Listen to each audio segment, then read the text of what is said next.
ह्या आधी मी लाईव्ह केलेला व्हिडिओ धर्मवीर 2 चा रिव्ह्यू टाकलेला, त्या टायमाला आहे ना की एवढे डिटेल्स मध्ये मी जास्त माहिती नाही दिलेली की धर्मवीर 2 मला एक्झॅक्टली कसा वाटलेला.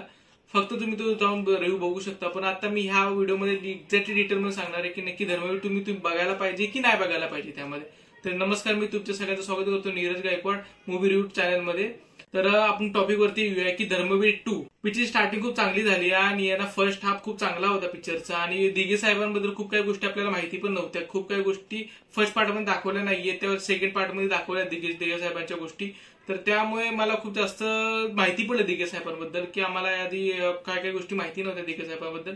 पण चांगल्या गोष्टी आहेत आणि खूप काय ना म्हणतात ना की मास जो असतो ना पिक्चर, तो ऍक्च्युली हा पिक्चर आहे. आणि त्यामध्ये डायलॉग्स खूप जास्त उठू आहेत आणि डायलॉग्स फायटिंग सीन्स पण आहेत त्या पिक्चर मध्ये. आणि खूप काही गोष्टी आहेत ना, आपण जर निवडायला गेलं ना, खूप काही गोष्टी सोशल मेसेज पण दिलेत त्यामध्ये, मनाला भिडणारे पण गोष्टी आहेत फर्स्ट हाफ मध्ये.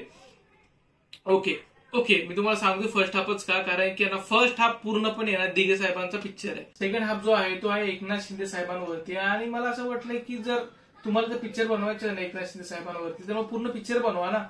त्यांचा म्हणजे कसं माहितीये काय झालं माहितीये का, की फर्स्ट हाफ दिघे साहेबांवरती आणि सेकंड हाफ आहे तो एकनाथ शिंदे साहेबांवरती. म्हणजे काय माहितीये लिंक तुटून जाते पिक्चर बघताना. आपण पिक्चर बघायला दिघे साहेबांचा, आपल्याला दाखवतात एकनाथ शिंदे साहेब.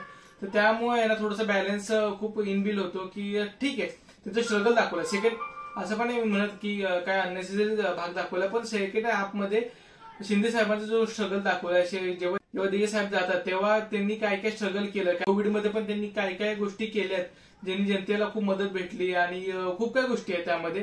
नंतर त्याचा प्रवास कसा काय झाला हे पूर्ण आहे ना सेकंड हाफ मध्ये दाखवलंय. तर मला मी ठीकठाक म्हणे पिक्चरला, कारण की ना फर्स्ट हाफ जेवढा आपल्याला उठीव दिसतो ना त्यापेक्षा ना खालच्या याच्यामध्ये सेकंड हाफ येतो. म्हणजे आपण म्हणतो ना वन टाइम वॉच हा मूवी आहे, तर त्यामुळे तुम्ही फॅमिलीला घेऊन जाऊन बघू शकता पिक्चर. आणि ऍज अ एंटरटेनमेंट म्हणून बघायचं, जसं पॉलिटिशियन यामध्ये घुसवू नका मित्र म्हणतो. तर तुम्ही हा पिक्चर बघा, फॅमिलीला घेऊन जाऊन बघा आणि एन्जॉय करा पिक्चर बस. आणि इथे विषय सोडा. तर तुम्हाला अजून काही रिव्ह्यू पाहिजे असेल तर माझ्या चॅनल लाईक करा, शेअर करा, सबस्क्राईब करा.